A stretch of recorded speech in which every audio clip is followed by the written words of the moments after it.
Hello friends, myself Abhishek. We are going to start a new initiative.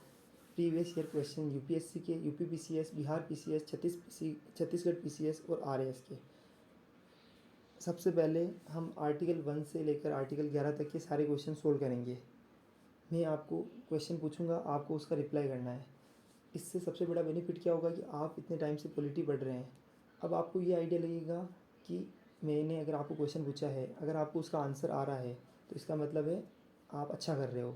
अगर नहीं आ रहा है तो आपको उसके लिए थोड़ी सी और मेहनत करनी पड़ेगी डेडिकेटेड होके, और सारी चीज़ों को कवर करने के बाद जब आप उन क्वेश्चन को ट्राई करोगे कि सोल्व हो जाए, तो उससे आपको ये बेनिफिट मिलेगा कि आपका आने वाला आपको क्वेश्चंस की एक तरह से प्रैक्टिस हो जाएगी। इसमें मैं सारे आरएएस के, UP PCS, Bihar PCS, UPPSC सारे क्वेश्चन सोल्व करेंगे हम। Finally we are going to start this initiative. Question number 1, मैं आपको क्वेश्चन नंबर 1 में क्वेश्चन बोल रहा है कि आपको 4 ऑप्शंस मिलेंगे, उनको आपको सही क्रम में जमाना है। ये यूपी का क्वेश्चन है, यूपी पीसीएस का 2022 का। पहला है उसके अंदर ऑप्शन नंबर 1 संघ और उसका यूनियन एंड टेरिटरी। सेकंड है फंडामेंटल ड्यूटीज़। थर्ड है सिटीजनशिप। और फोर्थ है directive principle of state policy. अब आपके सामने 4 ऑप्शंस है, आपको उनको संविधान में जैसा वो मतलब राइट डाउन है उस क्रमानुसार आपको जमाना है। ठीक है, तो इसका आंसर कैसे क्या होगा? इसमें सबसे पहले आएगा यूनियन एंड टेरिटरी, क्योंकि आर्टिकल 1 एंड 4 से लेके यूनियन एंड टेरिटरी है। सेकंड है सिटीजनशिप। सिटीजनशिप का मतलब है आर्टिकल 5 से लेके 11 तक आपको सिटीजनशिप मिलेगी। उसके बाद directive principle of state policy जो मिलेगी आपको आर्टिकल 35 से लेके आर्टिकल 51। और उसके बाद है फंडामेंटल ड्यूटीज़। फंडामेंटल ड्यूटीज़ है आर्टिकल 51A। तो मैं आपको साथ के साथ एक्सप्लेन भी कर रहा हूँ। ये क्वेश्चन नंबर 1 सोल्व हो गया है। सेकंड क्वेश्चन यूपी पीसीएस का 2021 का क्वेश्चन है, भारतीय संविधान के अंतर्गत निम्न में से कौन सा मौलिक कर्तव्य नहीं है। कहने का मतलब है कि कौन सा फंडामेंटल ड्यूटी नहीं है।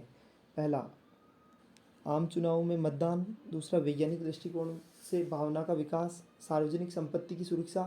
संविधान का पालन और इसके आदर्शों का सम्मान। कि भारतीय संविधान के अंतर्गत कौन सा मौलिक कर्तव्य नहीं है, तो इसका आंसर होगा ए आम चुनावों में मतदान। आपको पता होगा स्वर्ण सिंह कमेटी बनी थी मौलिक कर्तव्य के लिए, लेकिन उसके अंदर उन्होंने इसमें बोला भी था, स्वर्ण सिंह कमेटी की रिकमेंडेशन का पार्ट था टैक्स पेमेंट ये, बट कुछ चीज़ें उन्होंने ऐड नहीं की थी, तो इसलिए आम चुनावों में मतदान ये इसका हिस्सा नहीं है। बाकी हमको वैज्ञानिक दृष्टिकोण की भावना का विकास, सार्वजनिक संपत्ति की सुरक्षा, संविधान का पालन और इसके आदर्शों का सम्मान करना, ये फंडामेंटल ड्यूटीज़ का पार्ट है। क्वेश्चन नंबर 3, आपके सामने मैं 4 मतलब पेयर्स दे रहा हूँ, आपको बताना है कि इनमें से कौन सा पेयर रॉन्ग है।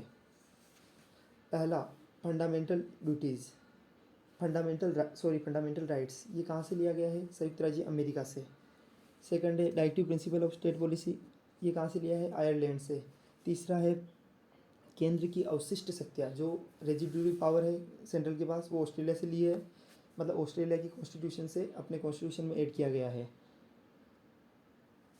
फोर्थ है इमरजेंसी के पावर्स, वो है जर्मनी से लिए गए हैं। 4 चीज़ें हैं, तो आप बताइए इसमें से कौन सा पेयर रॉन्ग है? इसका आंसर है residuary powers of centre, Australia की, ये ऑस्ट्रेलिया से नहीं लिया गया है। तो अभी अपने को इससे हम अपने को 2 चीज़ें पता चली है। एक तो फंडामेंटल राइट्स कहाँ से लिए गए हैं? अमेरिका से। Directive principle of state policy कहाँ से लिया है? अगर कभी भी क्वेश्चन आता है डीपीएसपी कहाँ से लिए गए हैं, तो आयरलैंड से।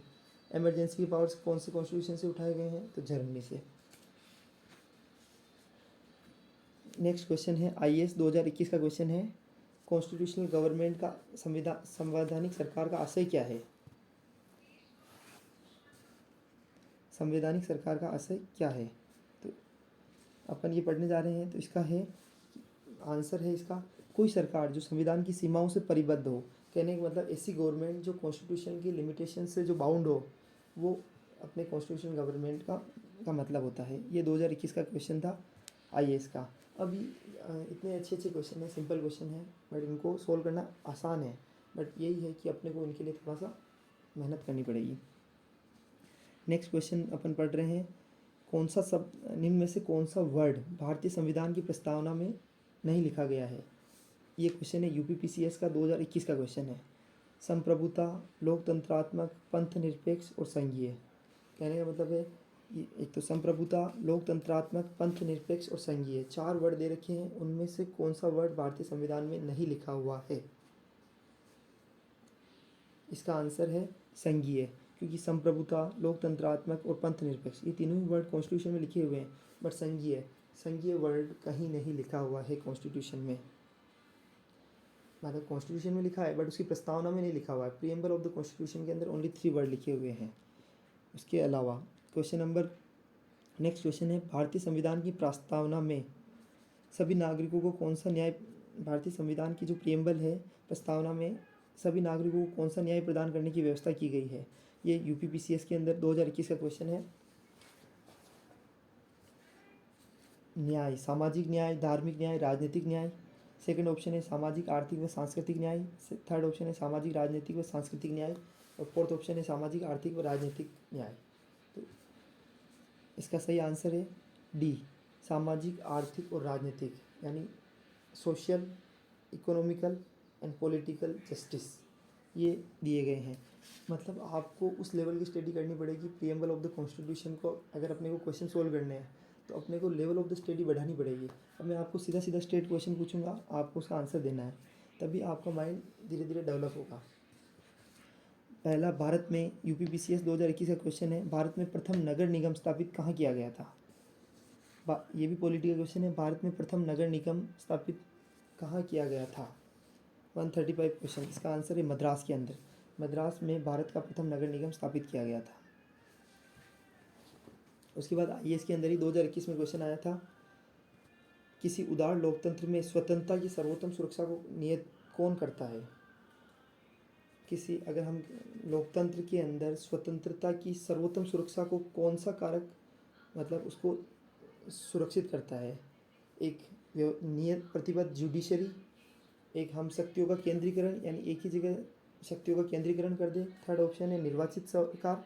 चौथा शक्तियों का पृथक्करण यानी अलग अलग शक्तियों का पृथक्करण। अब आप बताइए इसका आंसर क्या है कि अगर अपने को किसी भी लोकतंत्र को उदार बनाना है तो उसके अंदर स्वतंत्रता मतलब अगर उदार लोकतंत्र के लिए सबसे इम्पोर्टेंट की चीज़ क्या है, क्या जुडिशरी होना ज़रूरी है, या पावर का एक ही जगह सेंट्रलाइजेशन होना ज़रूरी है, या इलेक्टेड गवर्नमेंट होना ज़रूरी है, या शक्तियों का पृथक्करण होना ज़रूरी है। तो इसका सही आंसर है डी, शक्तियों का पृथक्करण, यानी जुडिशरी के पास अब अलग पावर होना चाहिए, एग्जीक्यूटिव के पास पावर अलग होना चाहिए। अगर सभी के पास अलग अलग पावर है तभी जाके एक अच्छा लोकतंत्र एस्टेब्लिश हो सकता है। ये आईएएस का क्वेश्चन है।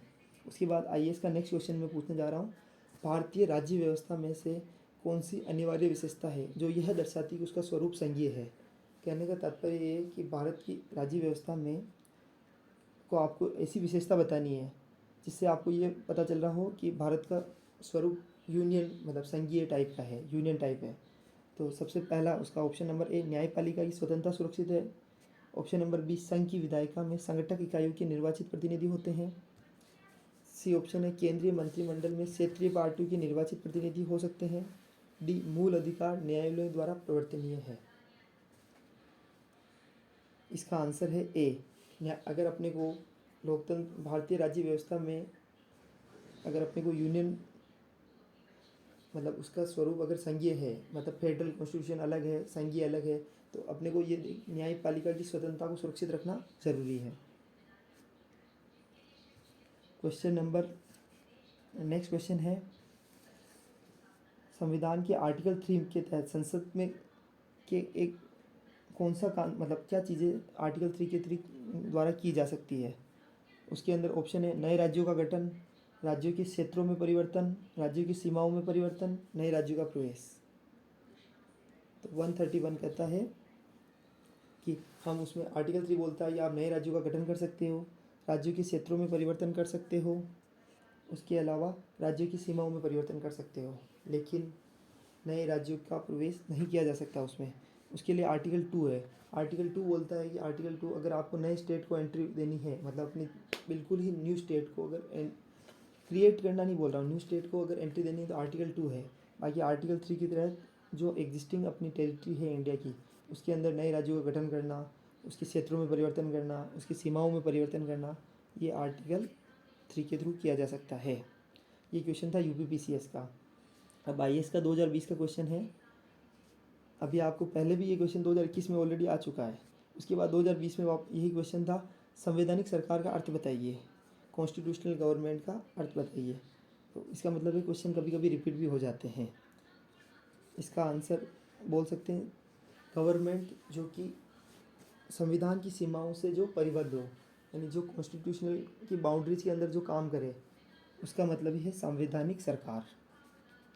अब अपन पूछते हैं एक यूपीपीसीएस का क्वेश्चन है 2020 का, बिल्कुल सिंपल क्वेश्चन है कि सिटीजन से रिलेटेड आर्टिकल बताइए।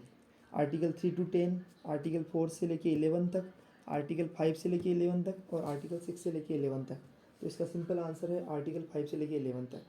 आर्टिकल 5 से लेके 11 तक सिटीजनशिप से रिलेटेड है। अभी आज के लिए इतना सफिशिएंट है। अगर आपको थोड़ा सा इसमें अच्छा लगता है और अगर इसमें क्या इम्प्रूवमेंट मुझे और करना चाहिए तो आप मुझे बताइए। Please like, subscribe and comment. Thank you.